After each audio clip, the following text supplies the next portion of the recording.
Hi అండి అందరికీ. Welcome back to my channel. ఈరోజు వీడియోలో మార్నింగ్ నుంచి మధ్యాహ్నం వరకు నేను చేసుకున్న కొన్ని పనులు, తక్కువ టైంలో ఇన్ని పనులు ఎలా చేసుకోగలిగానో వీడియో లాస్ట్ వరకు చూసి వీడియోకి ఒక లైక్ చేసి అలాగే హైప్ కూడా ఇవ్వండి. ఈ మధ్య కొత్తగా హైప్ కూడా వచ్చింది కదా, దానికి కూడా మర్చిపోకుండా హైప్ మీద కూడా క్లిక్ చేయండి. ఇక మార్నింగ్ మా పాపని స్కూల్కి పంపించడానికి నేను 6 లేచినా కూడా పనులు మొత్తం కంప్లీట్ చేసుకున్నాను. ఆఫ్టర్నూన్ పాప వచ్చేలోపు అయితే పాపకైతే తాగడానికి, స్నానానికి అయితే వేడి నీళ్ళు పెట్టేస్తాను ఫస్ట్.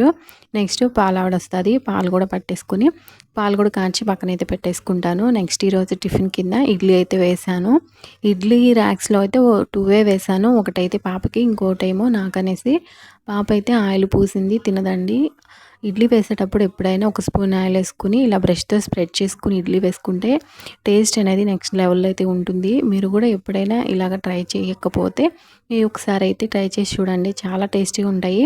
నార్మల్ ఇడ్లీకి ఇలా ఆయిల్ అప్లై చేసిన ఇడ్లీకి కొంచెం డిఫరెన్స్ అయితే ఉంటుంది, టేస్ట్ కూడా ఉంటుంది. పాప అయితే ఆయిల్తో తినలేదు అనేసి నేను మాత్రమే వేసుకుంటున్నాను. చెరొక ప్లేట్ అయితే పాపతో పాటు నేను కూడా రోజు చేసుకునే పనులు అయినప్పటికీ రోజు చేయాలంటే చాలా విసుగ్గా ఉంటుంది కదా. అలా విసుగు లేకుండా ఉండాలంటే మార్నింగ్ అయితే నేను అంట్లు బట్టల పని అయితే పెట్టుకోను.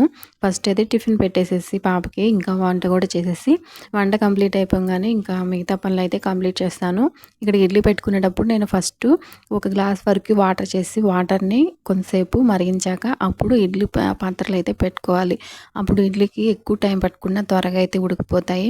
కనీసం ఒక 10-15 నిమిషాల్లో పాటు ఇడ్లీని సిమ్లో పెట్టేస్తానంటే వాటంతటికి అవి ఉడికిపోతాయి. పాప వెళ్ళే టయానికి ఇంకా కొన్ని ఇడ్లీలు వేసి పల్లీ చట్నీ కూడా చేశాను. పక్కన కొన్ని పచ్చిమిర్చి వేసి ఒక గుప్పుడైతే నేను పల్లీలు వేయించుకుని మిక్సీ పట్టుకుని తాలింపు అయితే వేసేసాను.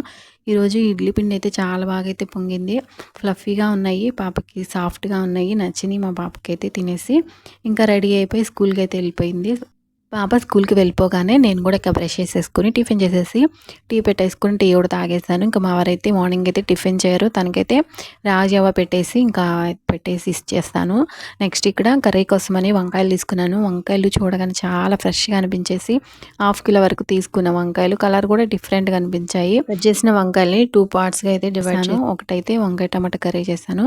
నెక్స్ట్ మా పాప కోసమని ఎండుచేప వంకాయ కూడా చేశాను. చాలా టేస్టీగా ఉన్నాయి. అందులో వంకాయలు లేతగా ఉండేసరికి త్వరగా ఉడికిపోయింది. సింపుల్గా తాలింపు పెట్టేశాను. ఇంకా పాతకాల పద్ధతిలో లాగా కలిపి పెట్టడం కూడా చాలా బాగుంటుంది, కానీ ఇలా తాలింపు పెడితే కొంచెం టేస్ట్ అనేది డిఫరెంట్గా ఉంటుంది, ఇంకా తినడానికి కూడా చాలా ఇష్టంగా ఉంటుంది అనేసి కొంచెం ఆయిల్ వేసేసి ఆనియన్స్ కట్ చేసి నెక్స్ట్ వంకాయలు టమాటాలు అన్నీ వేసేసి అవి కొంచెం మగ్గాక ఉప్పు కారం పసుపు కూడా వేసి తక్కువ అంటే తక్కువ వాటర్ వేస్తాను. ఇంకా ఫ్రై లాగా లేకుండా కొంచెం పులుసుగా ఉంటే కలుపుకోవడానికి బాగుంటుంది అనేసి ఇంకా కొద్దిగా లైట్గా కొన్ని వాటర్ వేసేసాను. ఇంక ఇది కంప్లీట్ అయిపోగానే ఇంకా వంకాయ చేప కూడా వండేసాను. వంట కూడా కంప్లీట్ అయిపోయింది. ఇప్పుడు అసలైన పని స్టార్ట్ అవుతుంది. వంట అయిపోగానే కూర్చొని రెస్ట్ తీసుకున్నాను అనుకున్నారా? లేదు, వంట పని కంప్లీట్ అవగానే కూర్చుంటే మిగతా పనులన్నీ ఇంకా ఆగిపోతాయి అనేసి ఇంకా కిచెన్ క్లీనింగ్ అలానే ఇంకా ఇల్లు తొడవడం అంటే కూడా వెంటనే చేసేసుకుంటే మళ్ళీ చేసుకోవాల్సిన పని ఉండదు అనేసి ఇంకా కిచెన్ కూడా క్లీన్ చేసుకున్నాను. స్టవ్ మొత్తం క్లీన్ చేసి స్టవ్ నీట్గా క్లీన్ చేసి 2 డేస్ కూడా అవ్వట్లేదు. డైలీ నేనైతే రాగి జావ పెట్టడం వల్ల స్టవ్ మీద అయితే కారిపోతుంది మొత్తం. అయితే నేను దగ్గర ఉన్నప్పుడు అస్సలు పొంగనే పొంగదు, ఏంటో నా బ్యాడ్ లక్ అనమాట. ఇటు తిరిగి ఇటు వచ్చేలోపు మొత్తం అయితే పొంగిపోతుంది. నేను అలానే ఉంచేసానంటే ఇంకా అది గట్టిగా అయిపోతే రానే రాదు. నార్మల్గా ఎప్పుడైనా అన్నం వండేటప్పుడు పొంగుతుంది కదా, అదైతే త్వరగా పోతుంది, కానీ రాగి జావ అయితే పొంగిపోయిందంటే అస్సలు పోనే పోదనేసి ఇంకా 2 డేస్కి ఒకసారి అయితే క్లీన్ చేసుకోవడం తప్పట్లేదు నాకైతే. రాగి జావ ఇంకా స్టవ్ మీద నుంచి మొత్తం కింద పడిపోయింది. ఇంకా అది తీసేసి మొత్తం నానబెట్టాను. ఫస్ట్ అయితే కొంచెం వాటర్ వేసి నానబెట్టేసి నెక్స్ట్ లిక్విడ్ సాఫ్ట్గా ఉండే స్క్రబ్బర్తో అయితే నేను రబ్ చేసుకుని మొత్తం అయితే క్లీన్ చేసుకున్నానండి. క్లీనింగ్ సెక్షన్ కూడా అయిపోయిందంటే ఇంకా అప్పుడు ఖాళీగా అయితే కూర్చోవచ్చు అనేసి వెంటనే క్లీనింగ్ కూడా చేసేసుకున్నాను. స్టవ్ క్లీన్ చేసుకుని కిచెన్ క్లీన్ చేసుకోవడం కంప్లీట్ అవగానే ఇంకా సింక్లో ఉన్న గిన్నెలు కూడా ఇంకా అన్నీ ఒక చోట వేసేసి సరే క్లీన్ చేసేసుకుంటాను. మ్యాక్సిమం ఎక్కడ జిడ్డు అనేది పట్టదు, ఇంకా జిడ్డు పట్టకుండా ఉండాలని నేను ఇక్కడైతే కొన్ని స్టిక్కర్స్ అయితే అంటించాను కదా, వాటి వల్ల అయితే స్టిక్కర్స్ మీదే జిడ్డు పట్టేస్తుంది, ఇంకా ఎక్కువగా రుద్దాల్సిన పని ఉండదు అనేసి ఇంకా సాఫ్ట్ స్క్రబ్బర్ తీసేసుకొని ఇలా లైట్గా అయితే తుడిస్తే పోతుంది. ఇంకా మ్యాక్సిమం ఎక్కడైతే ఇంకా ఆయిల్గా అనిపించదు నాకు, ఇంకా పైన అక్కడ ఆయిల్ డబ్బా పెట్టడం వల్ల కొంచెం లైట్‌గా ఆయిల్ అనిపిస్తది. దాన్ని మాత్రం నేను ఒక 2, 3 డేస్‌కి అయితే ఒకసారి అయితే క్లీన్ చేసేసుకుంటే అది కూడా వాల్ స్టిక్కర్స్ పెట్టడం వల్ల నాకు చాలా ప్లస్ పాయింట్ అయింది.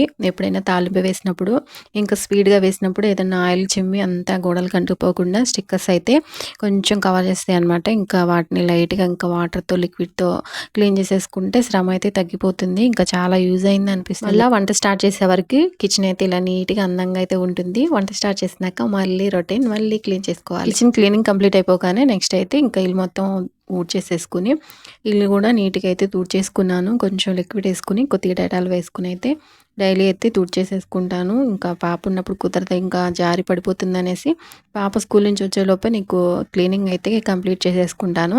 నెక్స్ట్ ఏదన్నా టైం ఉంటే కనుక వీడియో షూటింగ్, ఎడిటింగ్ అనేది వాయిస్ ఓవర్ ఇవ్వడం అనేది కంప్లీట్ చేసుకుంటాను. కొత్త మాపు కొని 2 మంత్స్ అవుతుంది. అయినా కూడా ప్రాణం ఒప్పలేదు. ఇది వాడేసినాక అది తీసి ఓపెన్ చేద్దామనేసి పాత మాపుతోనే తుడిచేస్తున్నాను. పనులు మొత్తం కంప్లీట్ అయిపోయాయి. వీడియో లాస్ట్ వరకు చూసారు కదా. చిన్న లైక్ చేసి ఛానల్ సబ్స్క్రైబ్ చేసుకోండి.